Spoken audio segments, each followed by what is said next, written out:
Let's be honest, we all have big dreams and ambitions, but often it feels like there's something standing in our way. Maybe it's self-doubt, lack of focus, or the constant barrage of distractions that life throws at us. But what if I told you that the biggest battle you face isn't what's happening around you, but inside your mind? Today we're diving deep into unlocking the true potential of your mind, inspired by the ancient wisdom of Stoicism, blended with modern psychological insights. We're not just talking theories here. I'm here to guide you through practical steps that can transform not only how you think, but how you live your life. So if you find value in what we're exploring today, I'd really appreciate that simple free favor. Hit that subscribe button. It helps us a lot more than you might think, and don't skip any part of the video. Stick with me till the end, because each step builds on the last, and you won't want to miss the transformation that happens when you apply these age-old strategies to your modern life. Let's embark on this journey together and see just how far our minds can take us when we break free from our self-imposed limits. Let's get started. You know, there was a time in my life when I felt completely stuck.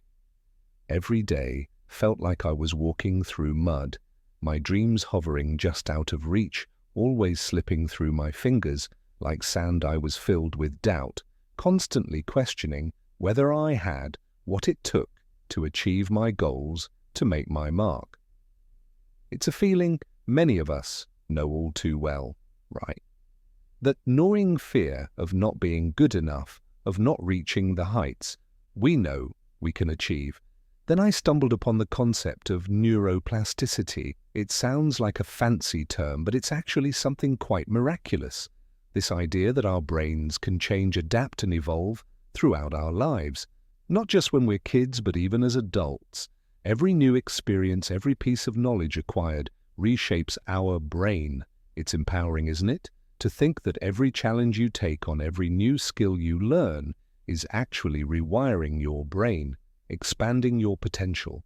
Now let's take a leaf from the Stoics, particularly from someone like Marcus Aurelius.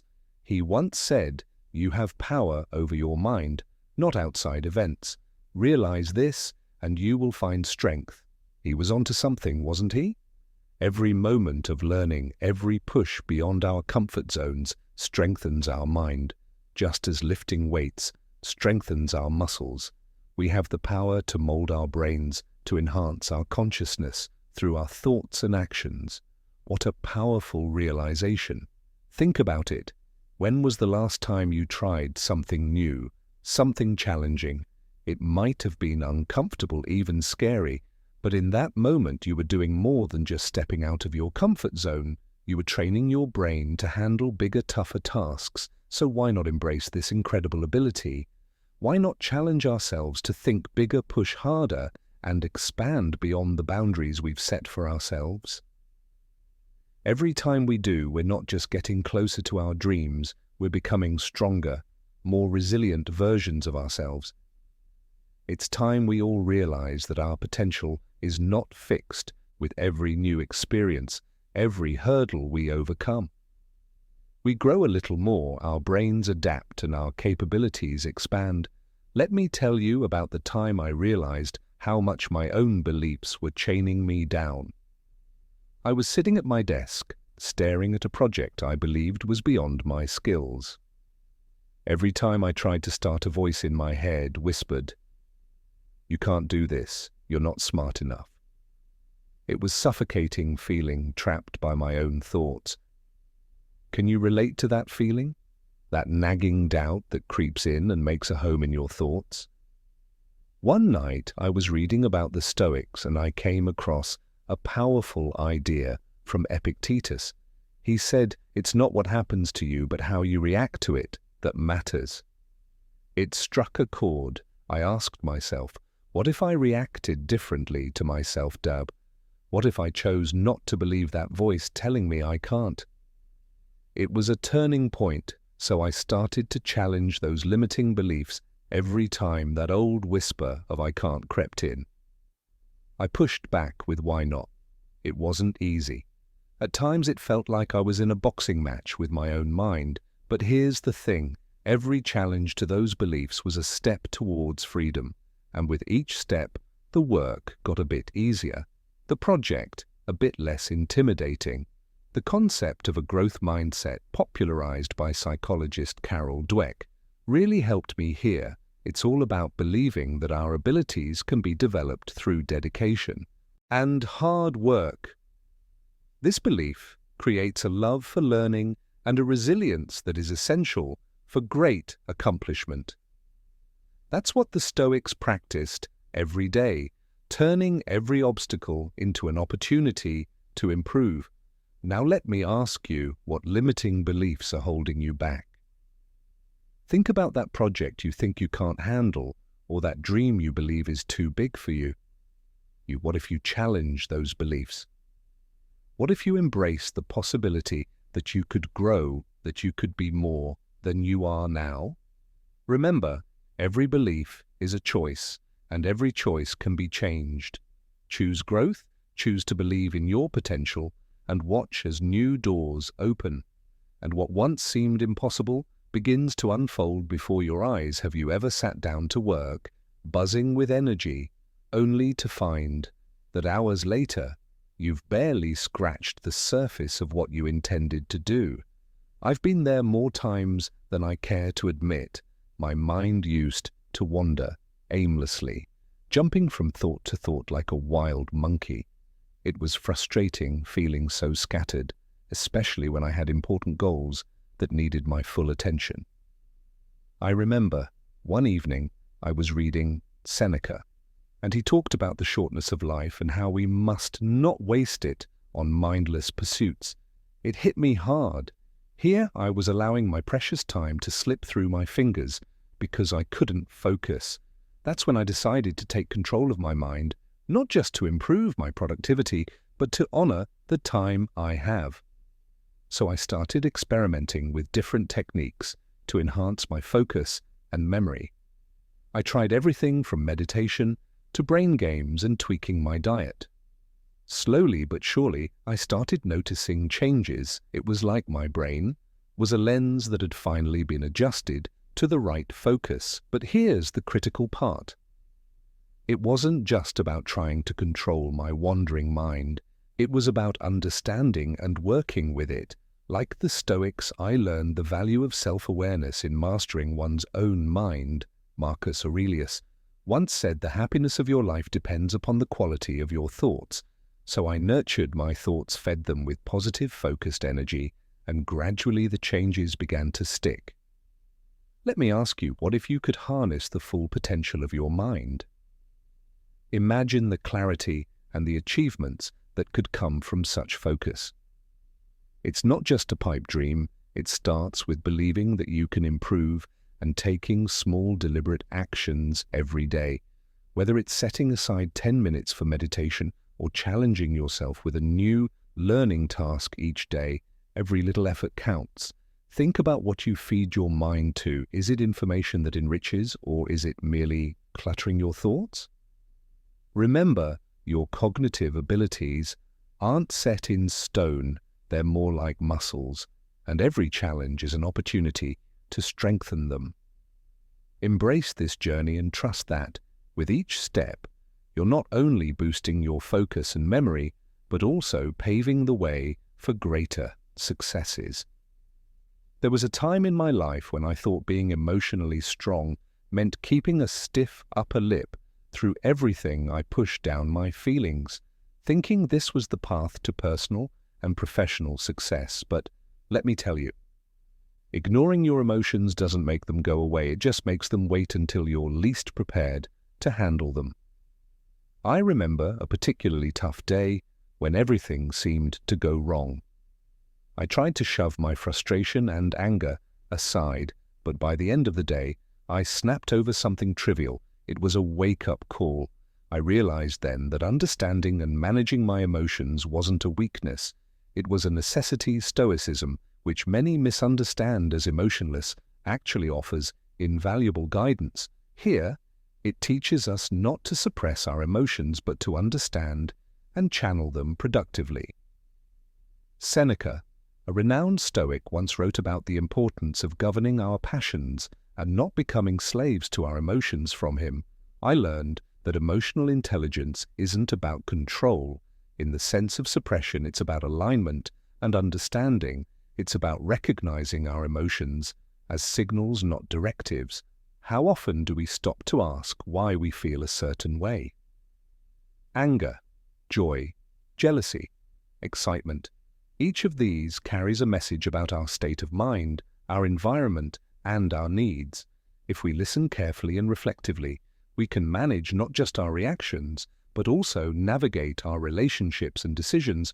Better think about the last time you felt a strong emotion at work or home instead of reacting immediately. What if you had paused and asked yourself what's really driving this feeling?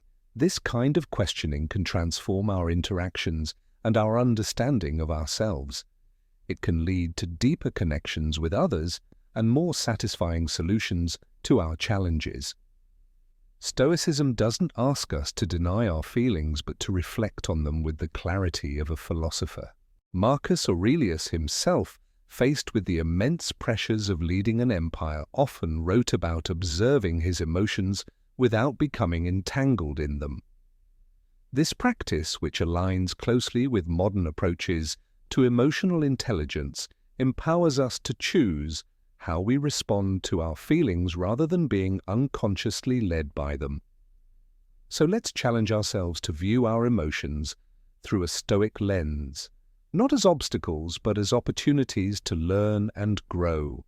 Let's cultivate the habit of pausing, reflecting, and choosing a response that aligns with our values and goals. By mastering our emotions, we're not just becoming better leaders, friends, or family members. We're becoming better, more fulfilled. Humans' life throws curveballs, and sometimes it feels like we're constantly dodging them. I once faced a series of setbacks that felt like a relentless storm. Just when I thought I could catch my breath, another wave would crash down. It was during these tumultuous times that I learned the true meaning of resilience, not just bouncing back, but bouncing forward. The ancient Stoics were no strangers to adversity. They didn't just endure hardships, they embraced them as a natural part of life, a concept that transformed my own approach to challenges. Seneca famously said, "Fire tests gold, suffering tests brave men." This idea hit home for me. It wasn't about avoiding the pain or stress, but about growing through it, becoming stronger and more resilient in the process. But how do we develop this resilience? It starts with our mindset.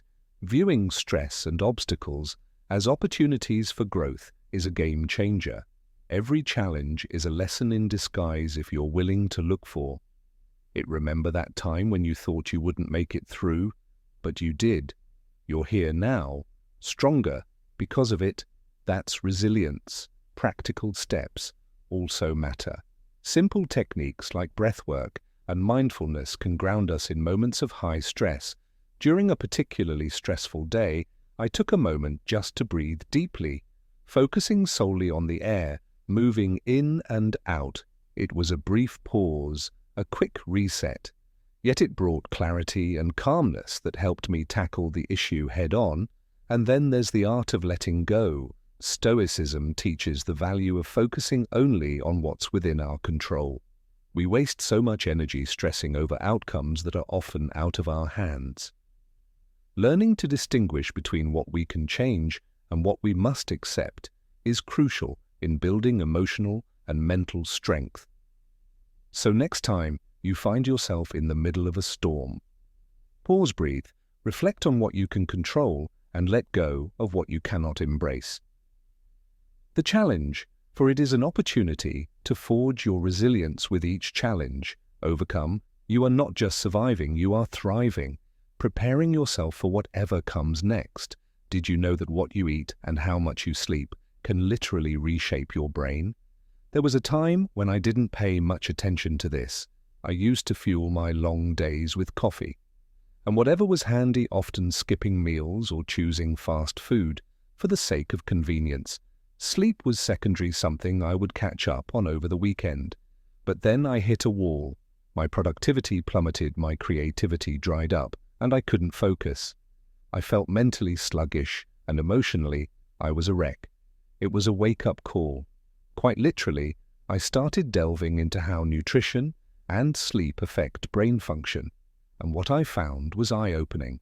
Our brains are like high-performance vehicles. They need the right fuel to run efficiently and effectively. Omega-3, fatty acids, antioxidants, and whole foods aren't just good for the body. They are critical for cognitive function, helping to enhance memory, speed up reaction times, and improve mood. Drawing from Stoic philosophy, I realized how much Marcus Aurelius emphasized self-discipline and control, which includes mastery over what we consume and how we rest. He understood that the body and the mind are intrinsically linked, and to neglect one is to neglect both. With this in mind, I revamped my diet to include brain-boosting foods like berries, nuts, fish, and plenty of greens. And I set a strict bedtime schedule to ensure I got the rest I needed. But let me ask you, have you ever considered how what you eat affects how you think? Or noticed how a poor night's sleep can derail your day? It's not just about feeling good physically, it's about optimizing our brain's potential. When we give our brains the right nutrients and enough rest, we can enhance our cognitive abilities, improve our decision-making, and maintain our mental health. Now I challenge you to think about your own habits. How might your diet and sleep be influencing your mental clarity and overall brain health? Implementing small changes can have profound effects. Start simple, swap out that mid-afternoon. Snack for something rich in antioxidants, or set a nightly routine that helps you wind down and get more quality sleep. Have you ever pictured yourself achieving your greatest dreams, feeling the exhilaration of crossing the finish line or the pride of nailing that dream job interview?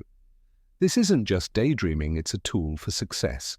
Let me share how visualization and affirmations changed not just my outlook, but my outcomes. There was a phase in my life where I felt consistently beaten down by failures. No matter how hard I tried, things didn't seem to go my way. Then I stumbled upon the power of visualization and affirmations. At first, it felt a bit foolish, sitting there, eyes closed, picturing myself succeeding. But as I practiced, something shifted. I began to feel more confident, more in control of my destiny. It was as if I was training my brain to expect success, not fear failure. The Stoics too understood the power of the mind. They believed in premeditating on future challenges to mentally prepare for any outcome. Marcus Aurelius wrote about imagining every possible setback, not to worry himself sick, but to face life prepared. In a way, my visualization was similar. It prepared me to seize my success when the opportunity came, because I had already lived it in my mind. And then there are affirmations. These positive, powerful statements can redefine our reality. I started my days by affirming my capabilities. I am capable, competent, and ready to face whatever comes. It might sound simple, but these words became my armor against the arrows of doubt and negativity. Now, why am I sharing this with you? Because I believe that if you start visualizing your success and affirming your strengths, you can transform the energy you bring into any room. Whether you're applying for a job, starting a new project, or even entering a tough negotiation, these tools can prepare your subconscious for success, making it a part of who you are, not just what you do. So I challenge you to harness the power of your own mind each morning. Take a moment to visualize one goal as if you've already achieved it. Feel it deeply, then anchor that vision with a strong positive affirmation about your ability to make it happen. Repeat this daily. It's not magic, it's mindset. And as you reshape your mindset, you'll start to see the world not just as it is, but as it could be, with you at your best. at the center of it. Remember, in the words of Seneca, life is what our thoughts make it. Let's make it phenomenal. Ever felt like you're just churning out the same ideas, stuck in a creative rut that you can't seem to escape? I've been there more times than I'd like to admit. It's like standing on the edge of a cliff, seeing where you need to go but not finding the path to get there. But creativity isn't just a spontaneous burst of inspiration. It's a skill that can be cultivated, a muscle that can be strengthened. I remember one particularly dry spell. My ideas felt stale, and nothing seemed to spark that creative flair. It was then I turned to the Stoics for guidance, particularly to the wisdom of Marcus Aurelius, who believed in the power of the mind to transform. He wrote about how our perceptions could shape our realities, and inspired by this, I began to challenge my routine to break the mental patterns that were keeping me boxed. In one strategy that truly transformed my approach was setting aside dedicated time each day just to think, to let my mind wander without limits. I started taking walks without my phone, just a notepad in my pocket. These walks became my most fruitful periods, times when ideas would seemingly come from nowhere. It was during these moments of quiet that my mind began to draw connections it never had before, finding new solutions to old problems. I also embraced the Stoic practice of viewing obstacles as opportunities. Each challenge in a project became a chance to innovate rather than a setback. This mindset shift didn't just help me overcome hurdles, it changed the way I approached my work from the ground up. Suddenly I was more willing to take risks, to experiment with ideas I would have previously dismissed. Now let's talk about you. Think about when you last faced a creative block instead of letting frustration take over. What if you viewed that block as a sign that it's time to shift your approach, change your scenery, engage in a new activity, or collaborate with someone who challenges your thought process? Remember, creativity thrives on fresh input and perspectives, and here's a little secret. The more you exercise your creative muscles, the stronger they become. Start small today.